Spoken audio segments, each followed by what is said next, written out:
ஹாய்ல welcome to my channel. நான் உங்கள் SL Thagadur தமிழச்சி. இன்றைக்கி கதையை பார்க்குறதுக்கு முன்னாடி சில பேர் இருக்காங்க, எல்லாமே எனக்கு தெரியும், நான் சொன்னால் அது கரெக்டாக தான் இருக்கும், நான் ரொம்ப தெளிவானவன், நான் செய்கிறது எல்லாமே ரொம்ப தெளிவாக செய்வேன் அப்படின்னு சொல்லும்போதே இந்த கதையை கேட்குற எல்லாருக்குள்ளேயும் ஒரு கேரக்டர் வரும் இல்லைங்களா? மறக்காமல் கமெண்ட் பண்ணுங்கள். சரி, எல்லாருமே எனக்கு எல்லாமே தெரியும், நான் எது செஞ்சாலும் கரெக்டாக தான் செய்வேன் அப்படின்னு சொல்லிட்டு நிறைய பேர் இருக்காங்க. சில பேர் எனக்கு எதுவுமே தெரியாதுப்பா அப்படின்னு இருப்பாங்க. ஆனால் அவங்க விவரமான ஆள் இல்லைங்களா? அந்த மாதிரி எல்லாமே தெரியும்னு சொல்கிறவங்களுக்கும் எதுவுமே தெரியாது அப்படின்னு சொல்கிறவங்களுக்கும் என்ன வித்தியாசம் அப்படின்றது தான் இந்த கதையில் பார்க்க போகிறோம். சரிங்களா? வாங்க கதைக்குள்ளே பார்க்கலாம். ஒரு ஊரில் பெருமாள் சாமி அப்படின்னு சொல்லிட்டு ஒரு விவசாயி இருக்கார். இவர் விவசாயி அப்படின்னே நம்ம எல்லாரும் என்ன நினைப்போம், ரொம்பவுமே அப்பாவி, எது சொன்னாலும் கேட்குற ஒரு மனப்பான்மையுடைய ஒரு ஏழை அப்படின்னு நம்ம நினச்சிப்போம். ஆனால் இவர் கொஞ்சம் புதுசுங்க. என்னென்னா, இவர் கொஞ்சம் விவகாரமான ஆள். எப்படி அப்படின்றத கதையில் கேளுங்க, அதுக்கப்புறம் புரியும். சரிங்களா? இவருக்கு திடீர்னு ஒரு பண தேவை. சரி, என்னடா பண்ணுறது அப்படின்னு யோசிச்சுட்டு இருக்கும்போது பேங்க்கில் லோன் தராங்க அப்படின்ற விஷயமா அவருக்கு தெரியுது. உடனே என்ன பண்ணுவாருன்னா, சும்மா தரமாட்டாங்களே, மாடு வாங்குறேன் இல்லைன்னா நிலத்தில் விவசாயத்துக்கு மகசூலுக்கு அதிக பெருக்கிறதுக்காக தேவை அப்படின்னு சொல்லிட்டு ஏதாவது ஒரு முறையில் தான் பணம் லோன் வாங்க முடியும். சும்மாலாம் லோன் தரமாட்டாங்க அப்படின்றதையும் தெரிஞ்சுக்கிறாரு. உடனே என்ன பண்ணுறாருன்னா, சரி நம்ம மாடு வாங்குறோன்னு சொல்லிட்டு லோன் கேட்போம், அந்த பணத்தை வாங்கி நம்மளோட தேவைக்கு பயன்படுத்திக்கலாம் அப்படின்னு சொல்லிட்டு அவர் லோன் கேட்க போகிறாரு. எல்லாருக்கும் தெரியும், லோன் வாங்கணுன்னா லோன்னு தெரியணும் இல்லைங்களா? சரின்னு சொல்லிட்டு எப்படியோ அப்படி இப்படின்னு ஏகப்பட்ட ஃபார்மாலிட்டிஸ் எல்லாத்தையும் முடிக்கிறாரு. முடிச்சுட்டு கடைசியாக மேனேஜரை பார்க்க விடுறாங்க. போகிறாரு. போனவுடனே அந்த மேனேஜர் ஒரு கவரை கொடுக்குறாரு. அதை வாங்கினோடனே அந்த பெருமாள் சாமிக்கு ஒரே சந்தோஷம். ஏன்னா அந்த கவருக்குள்ளே பணம் தானே இருக்க போகுது அப்படின்னு சொல்லிட்டு அதை வாங்குறாரு. வாங்கி பார்த்தா ஒரே ஷாக்கு. ஏன்னா அதுக்குள்ளே ஒரு டைப் செஞ்ச ஒரு லெட்டர் இருக்குது. அந்த லெட்டரை பார்த்தோன்னே, என்ன பணம் இருக்குன்னு வாங்கினா இதில் ஏதோ பேப்பரை வச்சுருக்காங்களே அப்படின்னு சொல்லிட்டு ஒரே ஷாக்கில் இருந்துட்டு மேனேஜரை பார்த்து, என்னங்க ஐயா பணம் கொடுப்பீங்கன்னு பார்த்தா ஏதோ கவர் இருக்குது அப்படின்னு சொல்லிட்டு தயங்கி போய் கேட்குறாரு. அப்படியா, சரிப்பா, உனக்கு எதுக்கு லோன் வேணும், எதுக்காக நீ வந்திருக்கிற அப்படின்னு கேட்குறாரு மேனேஜர். உடனே, ஐயா நான் விவசாயி, நம்மளோட நாட்டுக்கு முதுகெலும்பே விவசாயம்தான், அதனால் நான் நல்ல விவசாயம் செஞ்சு இந்த நாட்டை உயர்த்தலான்னு நினைக்கிறேன் அப்படின்னு சொல்லிட்டு ஏகப்பட்ட பிட்டுகளை அள்ளி விடுறாரு பெருமாள் சாமி.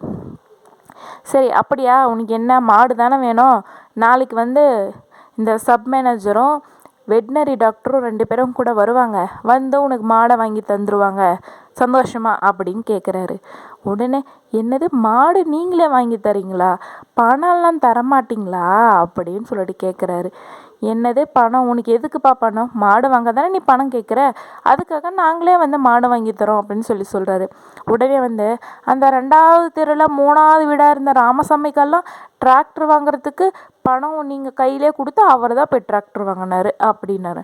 அது உனக்கு தெரியுமா, அவர் நாங்கள் தான் அவருக்கு ஒரு லெட்டரும் கொடுத்தோம், நாங்கள் தான் அவருக்கு பணமும் கொடுத்தோம், எல்லாமே டைரெக்டாக அவரோட கடைக்கே போயிடும், அவர் என்ன டிராக்டர் வேணும் அப்படின்றத மட்டும்தான் அவர் இதுதான் வேணும் அப்படின்னு சொல்லிட்டு தேர்ந்தெடுத்தாரே தவிர மற்ற எல்லாமே நாங்கள் தான் கொடுத்தோம் அப்படின்னு. ஓ அப்படியா, இது தெரியாமல் போச்சு அப்படின்னு சொல்கிறாரு. சரி, இப்போ என்ன பண்ணலாம், அவர் என்ன பண்ணாருன்னா, கள்ள கடத்தல் பண்ணுறதுக்கு மாதிரியெல்லாம் மணல் ஆள்றதுக்கு தான் இந்த டிராக்டரை யூஸ் பண்ணார், அது உங்களுக்கு தெரியுமா அப்படின்னு. ஏப்பா, எனக்கு டிராக்டர் வாங்கி கொடுக்குறது மட்டும்தான்ப்பா என் வேலை, அவர் எதுக்காக பயன்படுத்துகிறாருன்றது எனக்கு தெரியாது அப்படின்னுவார். அப்படியா, அவர் நீங்கள் கொடுத்த பணத்தை விட அதிகமாக 3000 ரூபாய்க்கு அதிகமாக வச்சு அந்த டிராக்டரை விற்றுட்டாரு, அந்த பணத்தை லாபத்தில் வட்டியை விட்டு தான் அந்த வட்டியை தூக்கி தான் உங்களுக்கு வட்டி கட்டுறாரு தெரியுமோ அப்படின்றாரு. ஏப்பா, எங்களுக்கு தேவை வட்டி, அது எதனால் வருது எப்படி வருதுன்றதெல்லாம் எங்களுக்கு தேவையில்லாதது அப்படி. ஓ இப்படி ஒன்று இருக்கோ, உங்களுக்கு வட்டி கட்டினா போதும்ல. அதை தான் நானும் சொல்கிறேன், நீங்கள் எங்கள் பணத்தை என் கையில் கொடுங்க, மாதம் தவறாமல் உங்களுக்கு வட்டி வந்து சேரும். அப்படி வண்டி வரலைன்னா அப்புறம் வந்து எங்கிட்ட கேளுங்க அப்படின்னு பெருமாள் சாமி ரொம்பவும் துணிவோடு பேசுகிற மாதிரி பேசுகிறாரு. இதுக்கு மேலே அவருக்கு பொறுமை தாங்கலை. மேனேஜர் உடனே அவர் ஏற்கனவே ஒரு மேடையில் பேசுகிறதுக்காக கொஞ்சம் பத்திகளை எல்லாத்தையும் மனப்பாடம் பண்ணி வச்சுறப்ப அதை வந்து இங்கே ஒப்பிப்பார். என்னென்னா, விவசாயிங்க ஏற்கனவே ரொம்ப கஷ்டப்படுறாங்க.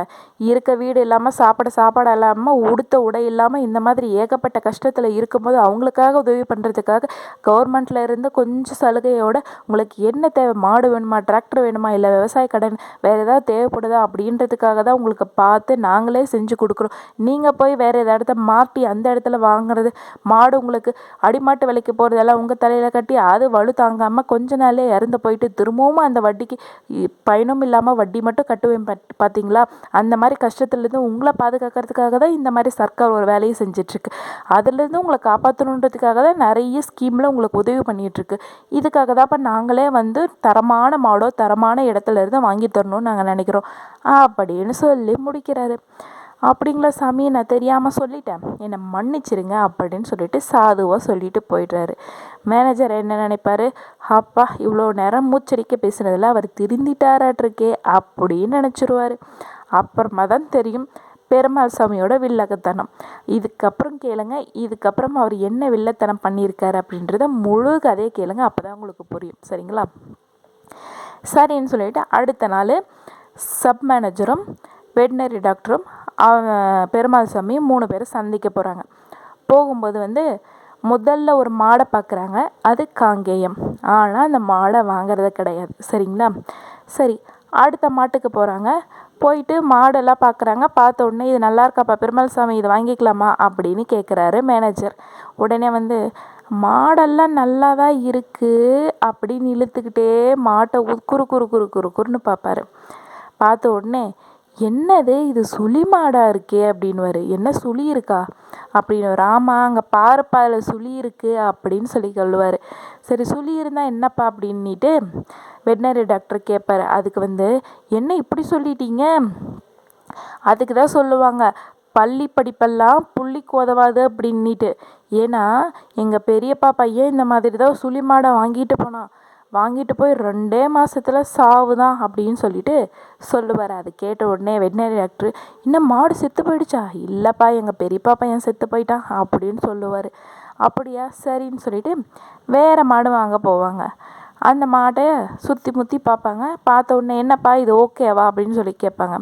அதுக்கு வந்து மாடு நல்லா தான் இருக்குது, ஆனால் மயிலக்காலகை போல் இருக்கே அப்படின்னு சொல்லிட்டு மாட்டை சுற்றி சுற்றி பார்த்துட்டு சொல்லுவார். உடனே வெட்னரி டாக்டருக்கு கோபம் ஏறும். ஏன்பா மாடு வாங்குறதுல மயிலக்காலையாக இருந்தா கலர் கலரில் கூட என்னப்பா இருக்குது அப்படின்னு. என்ன சார் இப்படி சொல்லிட்டீங்க, மாடு வாங்கினா என்ன சாதாரண விஷயமா, மாடெல்லாம் லட்சுமி மாதிரி, நம்ம அதை பார்த்து வாங்கினா தான் நம்ம குடும்பத்தில் செல்வம் சேரும், அப்படி இல்லைன்னா நாமளும் போய் சேர வேண்டியது தான் அப்படின்னு சொல்லுவார். அதை பார்த்த உடனே சரி கடுப்பான இவங்க என்ன பண்ணுவாங்கன்னா சரின்னு சொல்லிட்டு வேறு மாடை பார்க்க போகலான்னு போவாங்க. போகும்போது வந்து ஒரு இடத்துல ஒரு தரமான மாடு, பார்க்குறதுக்கு எந்த குறையும் இல்லை. பெருமாள் சாமிக்கும் இது எப்படி தவிர்க்கிறதுன்னு புரியல, ஏன்னா அந்தளவுக்கு ரொம்ப தரமான மாடாக இருக்குது. சரின்னு சொல்லிட்டு சரிங்க சார் இந்த மாடே பேசி முடிச்சிடலாம் அப்படின்னு சொல்லிட்டு அந்த மாட்டு வச்சிட்ருங்கிட்ட போய் என்னப்பா இதில் எது இடத்த எது வளர்த்த அப்படின்னு கேட்பாரு. உடனே வந்து ஏப்பா 2மே வளர்த்ததான் அப்படின்னுவாரு. என்ன எப்படி சொல்லிட்டீங்க, 2 வளர்த்தையும் வச்சுக்கிட்டு நான் எப்படி ஏறு ஓட்டுறது அப்படின்னு கேட்பாரு. என்னப்பா இது இப்படி பேசுகிறாருன்னு சொல்லிட்டு வெட்னரிக்கு ப்ரெஷர் ஏறுது. ஏன்னா ஏப்பா இதில் இடத்தன்னா என்ன வடத்தன்னா என்ன, இதில் எந்த மாடாக இருந்தால் என்ன, தரமான மாடாக இருந்தால் போதாதா அப்படின்னு சொல்லி கேட்பார். உடனே வந்து பெருமாள் சாமி சொல்லுவார், சார் என்ன இப்படி சொல்லிட்டீங்க, இடத்த மாடு அப்படின்னா இடது பக்கம் கட்டுற மாடு, வளர்த்தனா வலது பக்கம் கட்டுற மாடு.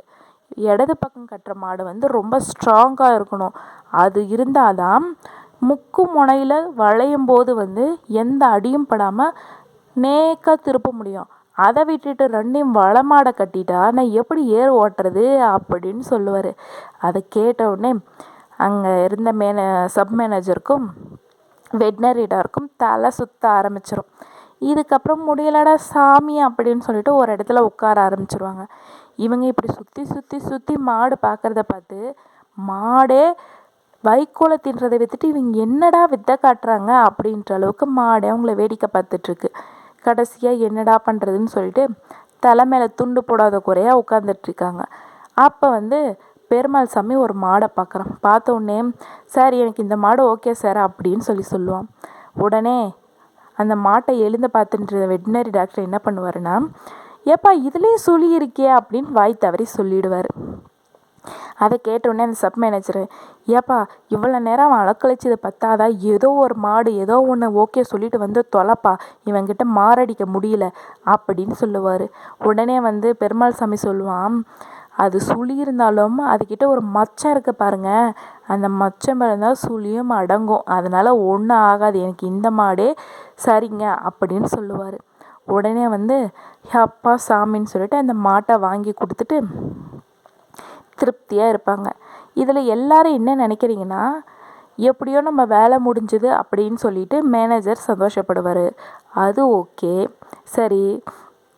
வெட்னரி டாக்டர் என்ன பண்ணுவார், இந்த தொல்லைக்கிட்டேருந்து நம்ம தப்பிச்சண்டா சாமி அப்படின்னு அவர் திருப்தியாக இருப்பார். சரி, பெருமாள் சாமி ஏன் திருப்தியாக இருக்கார்? எவ்வளவோ தரமான எவ்வளவோ நல்ல மாடுகளெல்லாம் காமிச்சு எவ்வளவோ விலையுயர்ந்த மாடுகளெல்லாம் காமிச்சாங்க. ஆனால் கடைசியாக அந்த மாடுகளை வெறும் 1000 ரூபாய்க்கு வாங்கியிருப்பாங்க. இந்த 1000 ரூபாய் அதுவும் பார்த்தா எந்த இதுக்குமே ஒத்து வராத ரொம்ப சொங்கி மாதிரி இருக்கிற மாடை போய் வாங்கியிருக்காரு, இவர் எப்படி திருப்தியானார் அப்படின்ற ஒரு கேள்வி எல்லாருக்கும் இருக்கும் இல்லைங்களா? இதில் தாங்க பெருமாள் சாமியோட ட்விஸ்டே இருக்குது. என்ன அப்படின்னா, அந்த மாடுகள் வேறு யாரும் கிடையாது, பெருமாள் சாமி இதே தான். பெருமாள் சாமி என்ன பண்ணியிருப்பாருன்னா, அதுக்கு முன்ன நாள் அவருடைய 2 மாடுகளுமே சந்தைக்கு ஒருவர் மூலமாக விற்கிற மாதிரி எடுத்துகிட்டு வந்து நிற்க சொல்லியிருப்பாங்க. அந்த மாடுகளே தான் தன்னோட மாடுகளே 1000 ரூபாய் பணம் கொடுத்து தன்னோட மாடுகளே பெருமாள் சாமி வாங்கியிருப்பார். அவருக்கு மாட்டு வந்துருச்சு, பணமும் கைக்கு சேர்ந்துருச்சு இல்லைங்களா? இதுலேருந்து என்ன தெரியுது அப்படின்னா, நான் எவ்வளோதான் அறிவாளி அப்படின்னு சொல்லிட்டு சில பேர் தனக்கு தானே புகழ்ந்துப்பாங்க. சில பேர் எனக்கு ஒன்றுமே தெரியாது சாமி அப்படின்னு இருக்கிறவங்க மாதிரி பெருமாள் சாமி சரிங்களா?